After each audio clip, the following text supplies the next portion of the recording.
Greetings and welcome to Mount Olympus. I am Hercules Invictus, and today we're here at Brian's Drive-In Theater with Brian Walker, and he will take us into lands of sword and sandal with his tribute to his favorite sword and sandal star. Greetings and welcome, Brian. How are you? I'm well tonight, Hercules. How are you this evening? I'm doing fantastic, and I'm looking forward to learning a lot tonight during our conversation. Great. Well, the actor I wanted to talk about tonight is a fellow Leo. I have a birthday coming up next Friday, as a matter of fact. Happy birthday! Well, thank you, thank you. It's not a big birthday for me, and I actually have to work on my birthday because I'm teaching two classes on my birthday. But after that, it's fine. But the actor I wanted to talk about is Gordon Scott, one of my favorite actors. Period. He is definitely my favorite Tarzan out of all the Tarzans. He made the first color Tarzan films, and I think he made a couple of the most exciting. He's in Tarzan the Magnificent, which I think is just fabulous. I think it's the best Tarzan film of all. Now, that's not to take anything away from the other Tarzan actors, such as Johnny Weissmuller and Lex Barker. I'm a big Lex Barker fan. But I got to say, Gordon Scott was my favorite. And, when I was doing research, I was surprised to find out just how many people have Gordon Scott as their favorite Peplum actor as well. He's great in Peplum films. A lot of fun to watch, very athletic. He's a big guy, and in great, he's in top form, in all of his films. And I think that's kind of what hastened maybe at the end of his career. But we'll get to that later. But for right now, Gordon Scott is just one of my favorite actors. His Tarzan films are my favorites. Some of his Peplums are big favorites of mine. But the two films that I wanted to talk about of Gordon Scott's this evening actually aren't Peplums. They actually fall into the genre of Eurospy. I'm a huge Eurospy fan. I love them a lot. And there's a lot to compare them to in terms of Peplum films. There's not a wide gulf of difference. Certainly, settings and time are vastly different, but it still involves a hero who is going on a journey, who has something to prove, whether it's good versus evil, which is typically what it is with Eurospy and with Peplum. But you also get to see, some great locales, beautiful locations throughout Europe, everywhere from Spain, Italy on, the French Riviera, depending on which Eurospy film it is. And one of Gordon Scott's Eurospy films is actually one of my favorites, but it's got to be my top 5 Eurospy films. It's called Danger Death Ray, and it was the first non-Tarzan / Peplum film that I saw of Gordon Scott's. I didn't, people tend to forget what life was like pre-internet. A lot of it, you really had to go out of your way to find out, and visits to libraries are time-consuming, but necessary at the time. Nothing or precious little was online. Just the access to the information wasn't there. And like I said, I had no idea. I'm watching this Eurospy film, and I've always been, a Eurospy fan. And I was watching, and I was like, "Oh my God, that's Tarzan! What's Tarzan doing in this movie?" And Danger Death Ray actually has.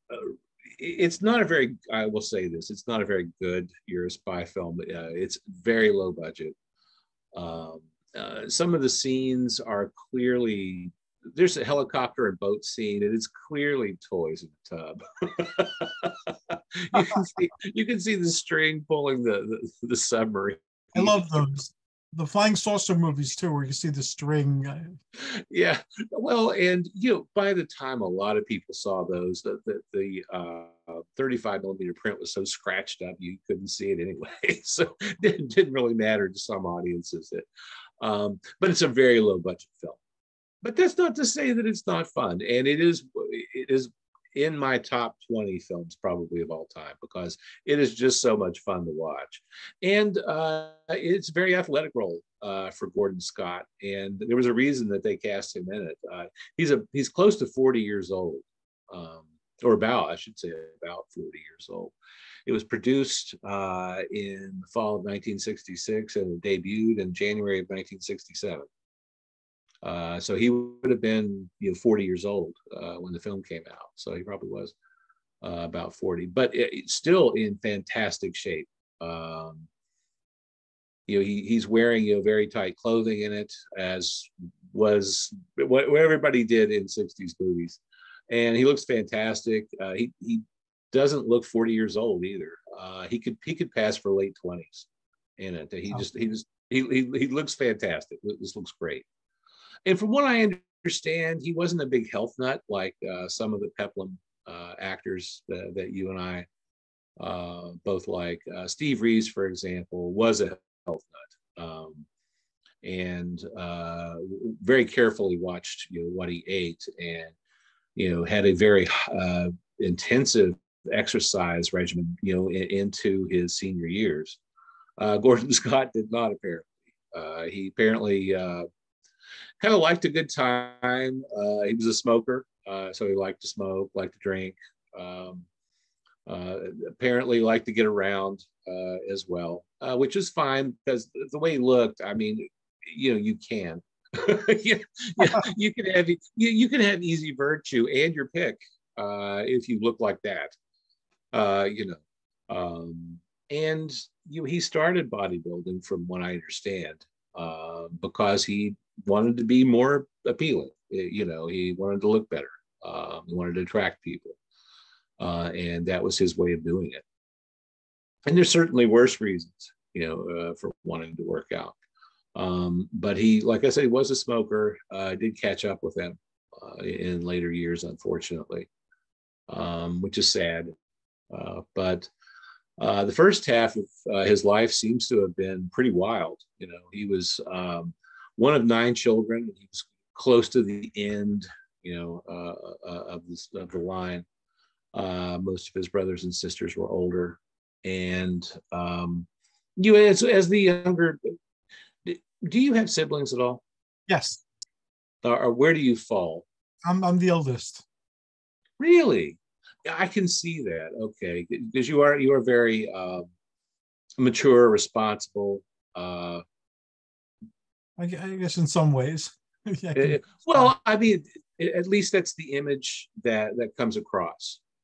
You don't appear to be doing things haphazardly. You seem to have things under control. Systematic. I proceed systematically. I have a long-term vision that I work towards. I know that I don't always travel in straight lines. I'm old enough to have learned that. So I just and so far, most of the things I've wanted to do have happened. So I'm pretty happy with that. Well, like I said, you strike me as that way, and it's interesting to know that you're the oldest. Oldest of how many? Of 3. Okay. And all right. Very good. I kind of was the one defying rules and breaking conventions, and made it a little bit easier for my sisters. Oh, yeah, I've heard that. So I'm an only child, so by nature, I guess I'm spoiled. But I've heard that among people that I know who do have siblings, that they were such rebels that the children that occurred after them seemed mild in comparison. Sort of blazed a trail for them, made it easier for them to get through life, I suppose. How much of a difference is there? I mean, what's the age gap between 7 you? years between me and the next sibling, and 3 years between her and the following sibling. Wow. Okay, 7 years. Wow. Okay, interesting. Like I said, I'm an only child, and I suppose that shows. Oh, yeah, but you live very responsibly yourself. You were the field education, held down a career. You managed to indulge your interests, and you found love and companionship, and you retired, and now you're doing things post retirement. So you know, you don't seem very spoiled at all to me. I don't know. I think that is being kind of spoiled. If you think about it, you're right. When you couch it all in those terms, it sounds like life's pretty good, and it is actually. I would agree with that. It is pretty good. Has been very smooth sailing for a long time, except for being invaded by felines who are being very demonstrative, because I was on vacation for about 6 weeks overall, and she hasn't seen me.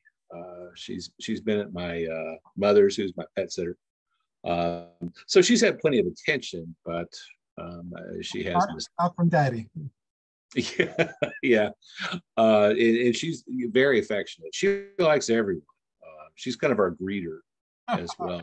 Whenever somebody comes to the door, she's at the door with me. She wants to check them out, see who's coming inside. Every household should have a female cat. Yes, definitely. They run things. They are keenly aware of everything that goes on in the house. They're awake more than the males too.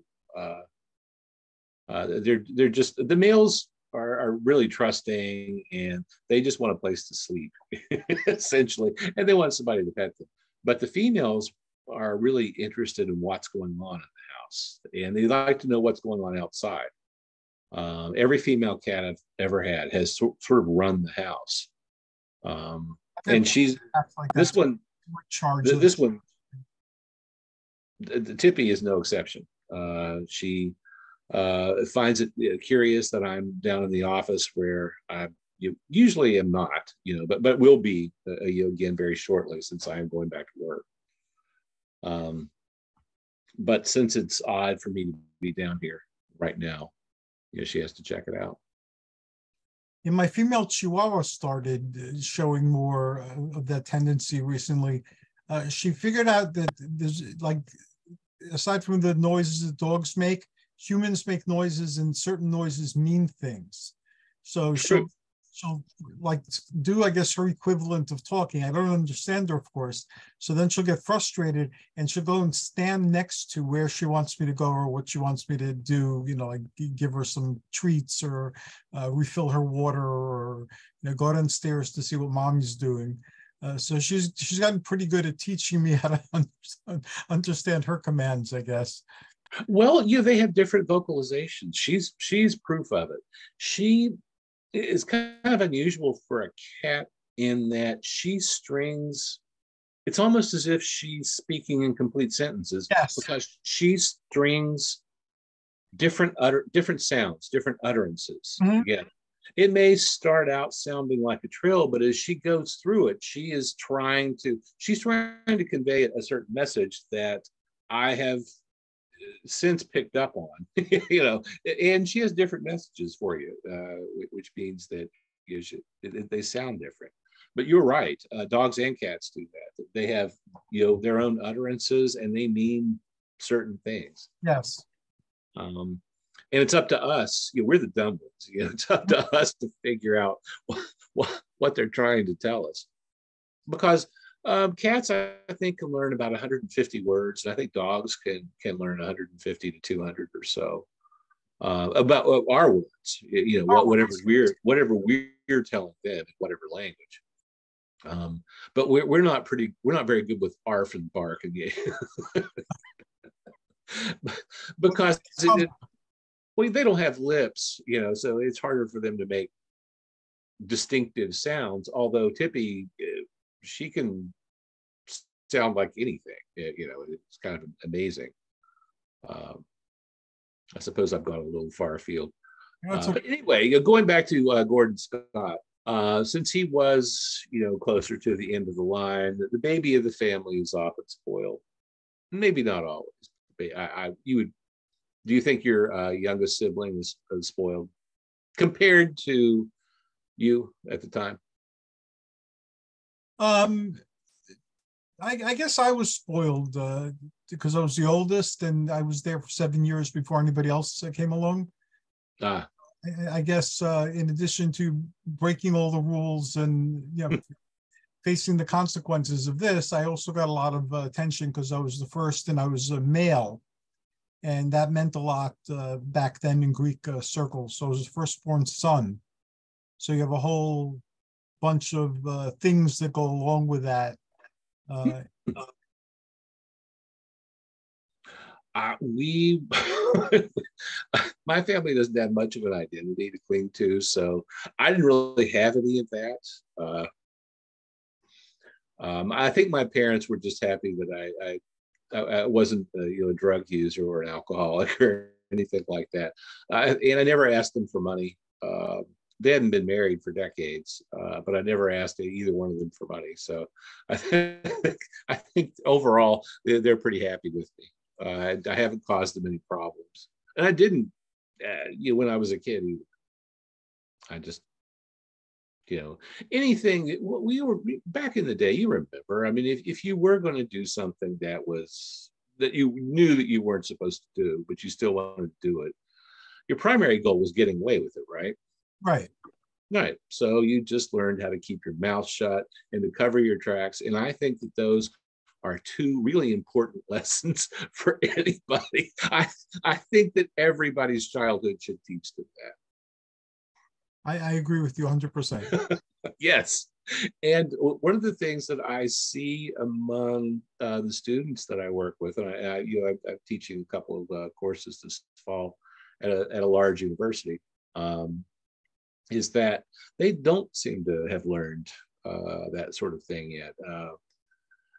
And whenever they do tell you a lie, it's usually just so blatantly, it's so obvious. It's like, come on, kid, you can do better than this.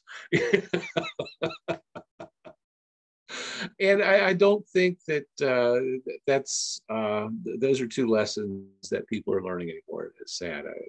You have to be kind of creative. It is sad.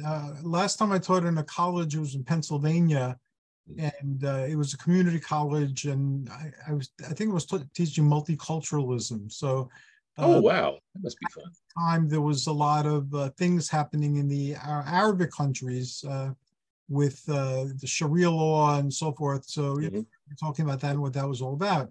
And I had asked them what would they do if some authoritarian system, be it religious or political, told them, that they could only see things a certain way. And it wasn't allowed to see things, you weren't allowed to see things in another way, except for the way that they're presenting you as being correct. And that this sounds like Florida. Yeah, unfortunately now it does. But it doesn't it though. I was really surprised because when I was growing up, the answer that was floating around was, I'm not going to take that crap from anybody. Nobody could tell me what I can believe and stuff like that. But most of them said that if they were told they had to do that, they would do it. And I asked, nobody here would fight, and the answer seemed to be that even though they might not be happy about it, they would just comply. And that scared me. Yeah, that scared me a lot. It is kind of scary.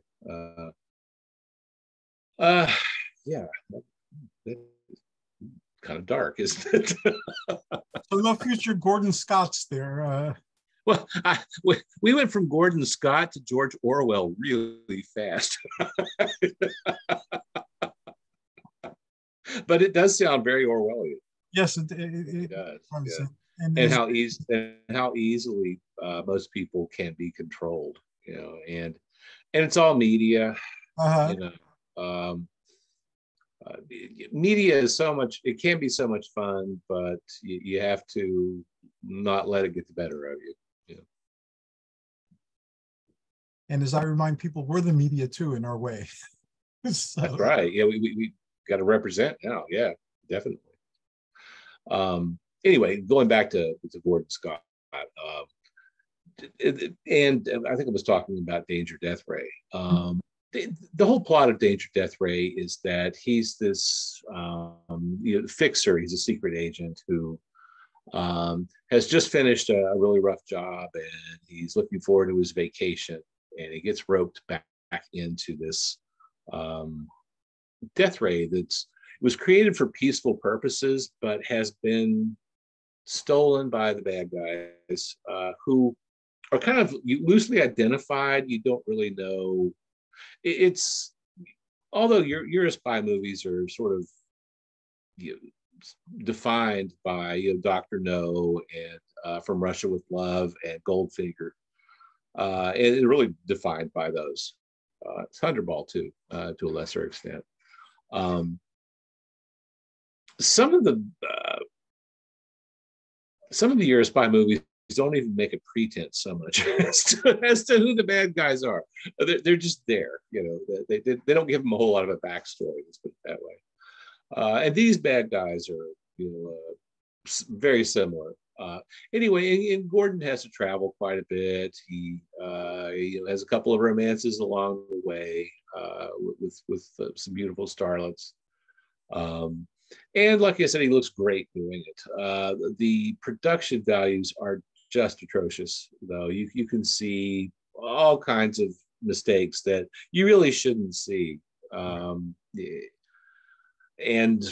it's just left that way. It's kind of a shame, but it's also part of its charm. And for me, it endears me to it, but other people might not think so. His other Eurospy film is one that's really hard to get in a hold of. It's called, in English, in its English release, it's called Top Secret. And it came out as really his last film. It came out in late 67 or early 1968. And it's another Eurospy film, obviously.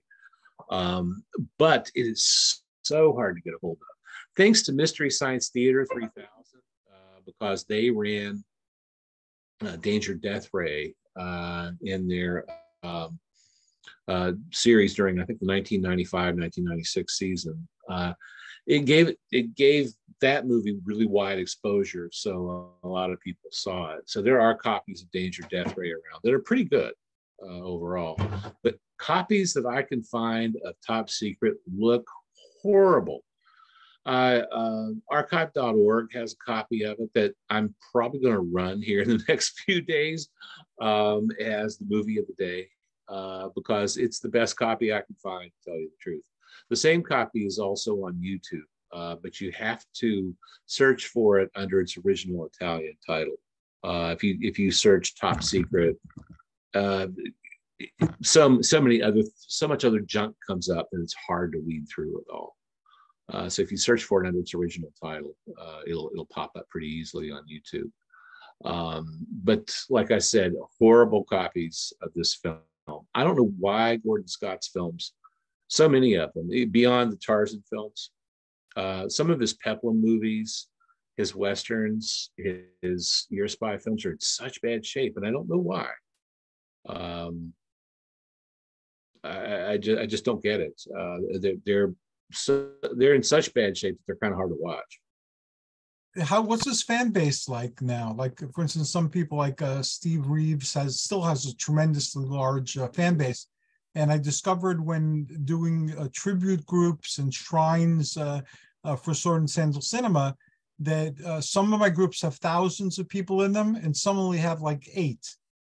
You know, so there doesn't seem to be, you know, like a lot of fan response to that particular group. So they remain mostly inactive. I'll refresh them every now and then or put something in there. Sometimes one will surprise me by having like a few people waiting to get in.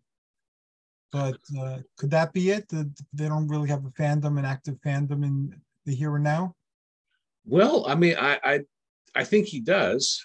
You know, especially when it comes to the Tarzan films, you know, and Turner Classic Movies ran them very often. So that gave him, you know, that gave Gordon Scott a lot of, you know, exposure, you know, to new audiences. Steve Reeves was so well known for, you know, sort of the art of bodybuilding, really. And, you know, even after his heyday, he still, you know, kept very current and stuck to an exercise regimen, and, you know, was still, you know, an authority in the field. And Gordon Scott wasn't, you know, and I think that's one of the reasons why he's still doesn't have the name recognition that somebody like Steve Reeves would have, or Reg Park, for that matter. And it's because of the business aspect of bodybuilding. And for Gordon Scott, it was just wasn't really business so much. It was just looking good and getting cast in movies. And he made quite a few movies, and he looks great in them. Like I said, his Eurospy films were made when he was 40 and over, and he looks wonderful. Like I said, late 20s, early 30s, maybe. I mean, he's in great shape still. But in terms of not notoriety, but fame, I think that's always going to be Steve Reeves. I think he was at the top back then, and I guess he still is. Of all the people, again, that I've built groups around or tributes or like shrines to, the most popular by far in the Peplum category seems to be Arnold Schwarzenegger. And he only made that one Hercules movie and a Zeus commercial. But his group has many times, like 5 times more than the core Sword and Sandal cinema group, and also 5 times more than Steve Reeves group. And what you said makes a lot of sense, because Arnold remains current. Right. Right now he's doing motivational stuff with free videos he's making, and he's sending out frequent email newsletters, and he's really keeping in there with current events and his opinion on them. And so that does matter a lot, keeping yourself in the light, even if you're not doing as much as you were doing before. I think it also helps if you're fiercely intelligent, which he is. Yes. I'm not saying you always have to agree with him or anything, but no. he's clearly very savvy. He knows how to market himself extremely well. He has a very keen business sense about him. I think that's, not that that's so remarkable. Well, no, that is remarkable among actors, now that I think about it.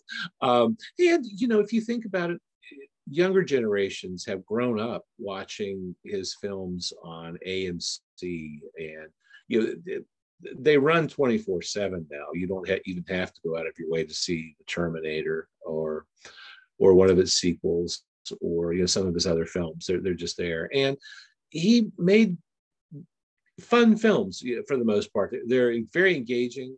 They're thrillers. He's great in them. He knows his limitations as an actor, and I think that's I wish all actors did. And like I said, he's just kind of an all-around bright, good guy. He's got feet of clay like everybody else. I know he's done some things in his personal life that, but oh well. When you said none of my business. Shook my head, because I know about many of those things, and yeah, he's human like the rest of us. Well, and to tell you the truth, that is absolutely none of my business. So, as a matter of fact, I don't want to know anything about these people. I'm happy with just watching their films and seeing their performances and watching for subtleties. That's good enough for me. I don't need to know them. I recently had Bella Cortez on the show. She did I saw that show, but I'm thinking of having her on again. Would you like to be part of that show? Because I'd love to. You probably had better questions than I had. It is hard to come up with questions for people when you know that they've answered this 1,000 times. Yes, I know. It is so hard to rephrase or to find a different way into that information, or it is really difficult to do. But I think between the two of us, we could figure out something. Okay. Well, I'll put that down on the mental board I have for all the different projects. So what can we do for Gordon Scott? I would say, just take a look at his filmography. He's also, speaking of people with checkered pasts, Gordon Scott is, or had one. He was married kind of an unknown number of times. One of his wives was Vera Miles, who was, I have a page for Vera Miles at the drive-in because she came up through the bees and went back to them, after a while. But there for a while, around the time she was married to Gordon Scott, which would have been around, let's say, 1955 to 1959, 1960. That was sort of the heyday of her career. That's when she got big.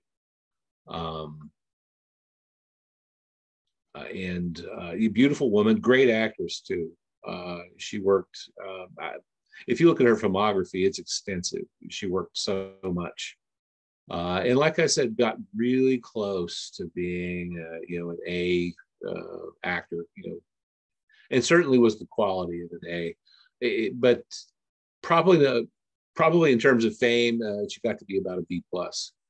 And if you look at her work, I mean, she's really good in it. Quinn Martin, for example, whenever he was doing a pilot or whenever he was launching a new series on a particular network, he cast Vera Miles in it because he knew that people would tune in if it was her because she was a good actress. She had name recognition too. Still beautiful in her 40s, in the 1970s. And a great actress. You can see her on Columbo. I mean, all different kinds of Quinn Martin shows from the 1970s. She was great. And if you look at some of her earlier performances in the 1950s, and she and Gordon Scott were in a film together. In fact, it was his first Tarzan film. She is just beautiful, and talented as well, obviously, but really striking as he is, in the film. So it's not really hard to see how they got together, because in Hollywood, it must be odd to have all these beautiful people who maybe have a looser morality than mainstream America. Get together. It must be an interesting life. I would think some fun could be had. So how about we make your birthday this coming Friday, National Gordon Scott Day? Well, it would be next Friday. Next Friday, I'm sorry. But that would be fine. I would like that. Okay, so we will do that. Great. And there again, I really think that modern audiences should go back and watch his Tarzan films, especially the last two Tarzan films that he made. They're all good, but the last two have really high production values, terrific casts. Not that the other casts were slouches, but you can get to see in one of his Tarzan films, you get to see not only him as Tarzan, but you get to see the next Tarzan because Jock Mahoney. Wow. Is in it as well. And Jock Mahoney, I think, would have made a good Tarzan himself. He was the oldest actor to be cast as Tarzan. He was probably, I want to say like 43 or 44 when his first Tarzan film came out. And I'm not being ageist, but I'm just saying that I'll be 58 next Friday, and I'm feeling it. So whenever you do see somebody, an older person who's obviously in like top form, it's always something to marvel, really. And I think now that I think about it, Jock Mahoney got sick during his first filming of his first Tarzan movie, and looks terrible in some of the scenes because he's lost so much weight. I can't remember what his malady was, but he got really sick because they were doing some location shooting. He picked up something, and he probably lost like 30 pounds. Wow. He's really skinny, and he looks like he's been sick. Sadly. It seems to happen to a lot of the Tarzan actors. They shoot on location, they pick up some sort of jungle fever or something, and they lose like tons of body weight. which has to be hard because they're all fairly muscular. They don't have a whole lot of fat to Right. burn, so all that muscle goes. That has to be hard to come back from. I wasn't aware that they filmed a lot of these things on location. I thought it was in studio, Well, it depends on, it depends on the movie. Location shooting is expensive, but some of them were filmed. I think the Bruce Bennett, the Herman Bricks, the Tarzan. I think that was shot in Guatemala, and he got sick down there. And you're out in the middle of nowhere, and medicine back then was just not what it is now. You didn't even have antibiotics back then, so it must have been for Bruce Bennett in the 1930s. That must have been kind of hard to overcome if you did pick up something. And it's a very physically demanding role. And the Peplum films clearly are too. If you watch, let's say, one of Brad Harris's Peplum films, he has to have been working out 2 seconds before the scene starts because he's just incredibly buff in all of it. Now, I know that he was another actor who devoted his life to fitness and knew exactly what he was doing. He knew his body very well, but I mean, he's just cut all the way up, and that has to take dedication. And like I said, he had to have been lifting weights right before the scene to have that kind of definition, especially back then without, all the enhancements that people can take. Now, yes. Yeah, which is sad. But these people also show that it can be done. You don't need anabolic steroids. You can do it on your own, and they look fantastic. And there are in a lot of movies pictures of behind the scenes where they are bulking up exactly as you say. So if their arm is going to be in a shot, that arm gets pumped up, so that it looks optimal during the shoot. Well, and it's sort of, I hate to say it, but it's kind of like set dressing.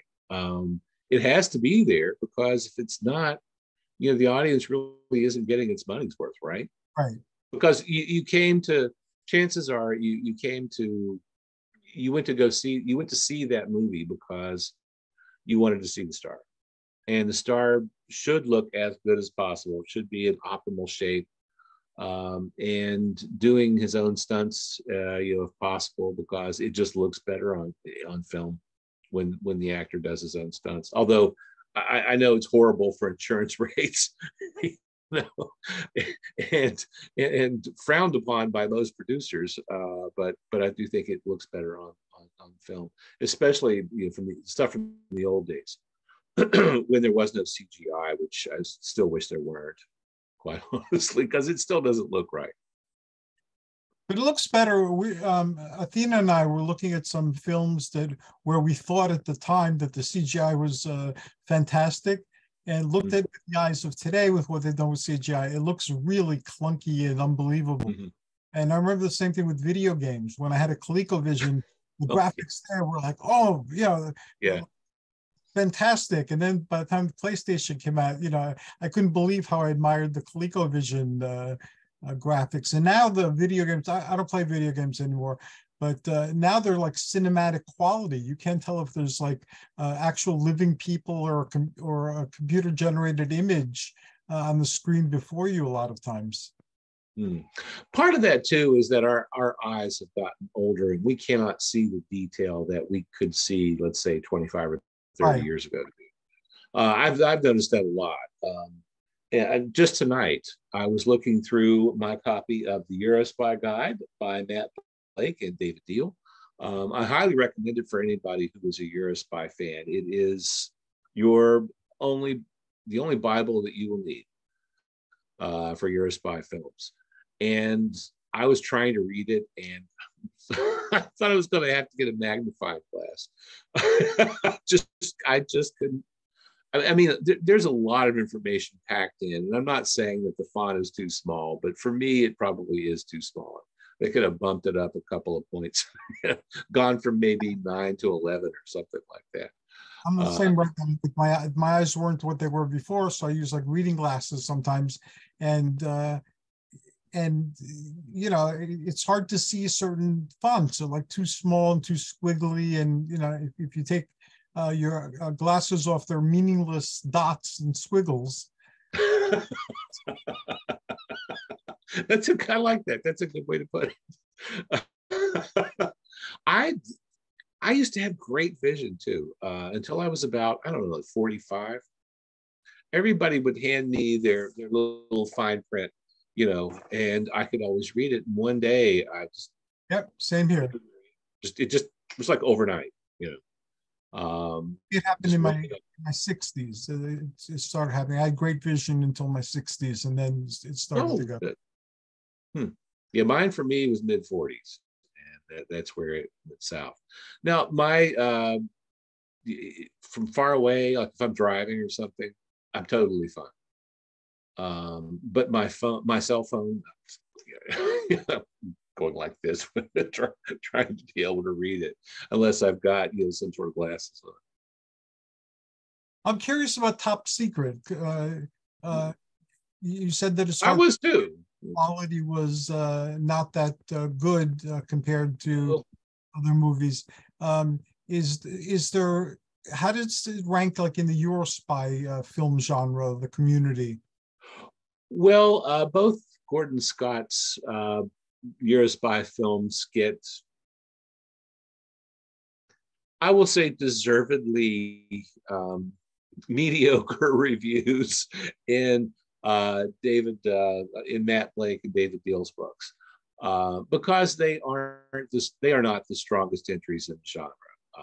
They just happen to have my favorite Tarzan and Peplum Star in them, but they do. The information appears accurate to me that they have, and they've clearly watched it. I used to love the Psychotronic, and I would always pick up a copy, but I would read the review. I would read the synopses and reviews of these films and think, you didn't see the movie that I just watched, you know. Right. And I got to say, with Blake and Deal, they've seen the movies. They did their homework, and you know, the book's got some age on it now. It's close to 20 years old, but it's still the definitive guide as far as I'm concerned. And I'm a huge Eurospy fan, and not wanting to tip my hat or anything, but don't be surprised if there's not a Eurospy section, perhaps in the not too distant future, coming to the drive-in. That'd be incredibly awesome. Well, so many actors in Eurospy films did other things. You know, a lot of big actors who were having some career problems did Eurospy films, or you know, a lot of the Peplum actors, Brad Harris, Richard Harrison, Gordon Scott, all did Eurospy. Ken Clark, who was in a couple of Peplum films, usually supporting, you know, Mark Forrest, had a string of Eurospy films to his credit. George Nader did them. Stuart Granger. I mean, just so many different people. Tab Hunter did one, believe it or not. And I actually watched it. It's called The Last Chance, which is kind of an odd name for a film. It's an odd name for this film, to tell you the truth. But I watched it the other night, and Michael Rennie is in it, who is in The Day the Earth Stood Still, which is a great film. And Michael Rennie spent the last 10 or so years of his career until he died, you know, in European productions, and he's in it. And Daniela Bianchi, one of my favorite actresses from the 60s, is supporting Tab Hunter in The Last Chance. And as a matter of fact, this is her last film.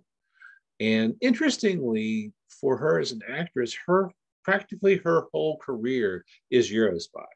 Oh wow! Yeah, she's got a really splashy role in the second Sean Connery 007 film, and From Russia with Love. She's an agent in that. And after that, every you're a spy producer hired her. I guess because of she was talented. She was beautiful. She does a good job in From Russia with Love, and she does a good job in the other You're a Spy films that she appears in. And she's good in The Last Chance as well. I got to say, Tab Hunter, and I'm a Tab Hunter fan, seems a little detached in the role. It doesn't seem like he really wanted to do this, but didn't have much of a choice. So he doesn't seem to be enthusiastic. He doesn't in it. And that's kind of my issue with The Last Chance. Gordon Scott, on the other hand, I think that is something he brings to all of his films, whether or not they were top productions or maybe being done on as quickly as possible for as little as possible. He seems to have a good time in his movies. I know that he didn't see himself as any kind of great actor, and after he got a little bit older and after you kind of ran out of film genres, he just packed it up and went away. Oddly enough, you would think he could have perhaps gone on. I don't know what happened there, but he did. He just sort of stopped acting. He eventually left Europe. I went back to the United States, and seemingly, I don't know what he did for a living. Nobody seems to. He just sort of seemed to disappear and do his own thing. And his life is kind of shrouded in mystery. Nobody really knows how many times he was married. Nobody knows how many kids he had. I think he had a couple of daughters by one or two early marriages. This would have been pre-Vera Miles. He had a son with Vera Miles, who was born in I think 1957. After that, I don't know if he was ever married again. It's possible that he had children. I just don't really know, and I don't think anybody does. The first time I ever connected with him, he was living in some small town in Arizona. This would have probably been late 90s, I want to say, around the time the drive-in, the inception of the drive-in. And then after that, he moved to, of all places, Baltimore, Maryland. And I think in both places, he was living with a friend or a fan or both. The friendship or the fandom, something bad went down in Arizona, and then he found out he later relocated to Maryland, Baltimore, which is where he passed away, sadly, in 2007 at the age of 80. And unfortunately, I don't think he was in touch with any family members. He was estranged from whatever brothers and sisters he had left. I think most of them were dead by the time he died. And I don't know if he was in touch with his children, who would be, in their 60s and 70s now. I'm thinking of Sergio Chiani, as I often do. Is my favorite Peplum actor. And he brought great enthusiasm to all his works, regardless of how well they were put together or how not so great they were put together. And not much is known about him either. I spent years researching things. I found his astrology chart somewhere. So somebody done an astrology chart, and I had it in the group. And nothing's known of him. One of the people in Peplum Paradise said he knew him, and he was going to connect me to him, and I was going to thank him for being Sergio Chiani and inspiring me. And then he died that week, and he was on his birthday or near his birthday. I don't remember exactly what happened, but I think he died a couple of days before his birthday, as I recall. He would have been 80 years old on his birthday had he lived. So there too, there isn't much known about him. He was in tons of stuff, and then that's it. And you know what? If I've never wanted to be an actor, but were I to be an actor, that's exactly the way I would want. I would want to be in control of my own biography on IMDb. I would not let anybody else write it. This is me, and it would be just Joe Friday, just the facts man. I agree with that so much. I think the less you put of your private life in the public, the better. Very true. Yes, very true. We're reaching the last 5 minutes of tonight's show. And I've been a fan of Brian's Drive-In Theater since I first discovered it. And it turns out that I discovered it fairly early on. I thought that it had been around, but I've been a fan, and I've shared this on other shows, but for a while it was Xeroxing every page that Brian put up, because back then websites came and went. So they still do. Any of the sword and sandal goodness that's stored there, and it's grown, and I can no longer copy it anymore. But it's still here, and it's still evolving, and it's still growing. And although I'm not a big Eurospy fan, as you pointed out, a lot of Peplum stars were in Eurospy. So definitely, I'll start with Sergio Chiani, of course, if you enter with him. And I think that'd be great to link it to their Peplum and other genre films that they did, so that somebody can get an extended bio piece greater than what they're getting where they look from in one particular place. And for me, it really is the performance. It's the image. It's the image that was projected. It's nice to have the biographical details. It really is. But as you pointed out, for Alan Steele or Sergio Chiani, there isn't any. And there's precious little for somebody who was as big as Gordon Scott. And it's just kind of surprising. But especially now when you know what your neighbor had for lunch. You know what I mean? Yes. And I really, maybe the old way was best. What your private life just isn't out there. It's just that public image that you project. And I wish more people would, go back to the old way of thinking in that respect anyway. How can people find you and find Brian's Drive-In Theater? Well, it's easier to find me now that I'm not spending 40 plus hours at the office every week. But you can find me on the web at briansdriveintheater.com. I have some ideas, and there's going to be some changes in store, hopefully some new content as well, which it sorely needs, because we haven't had any new content at the drive-in for a while. Last year, it underwent a significant update, and I don't want to let it go for so long again without being an update, because it was about 12 years between updates, and it really needs more than that. I'm into the website every day. I'm making changes in it every day. A lot of the old websites, the ones that I used to enjoy from the early days, like the late 90s, early 2000s, some of them are still up, but they haven't been touched in, let's say, 20 years. Yes, yeah. I hate seeing that. It means that somebody went so far with something and then lost interest, or life intercedes too. I'm not calling people lazy or anything, but you know what I mean.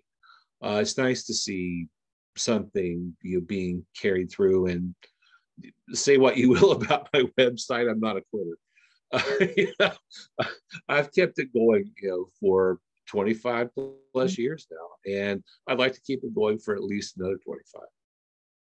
I'd like to address that before you proceed. My old website is been inactive since 2017 because they changed the system where you write on the website and change things around.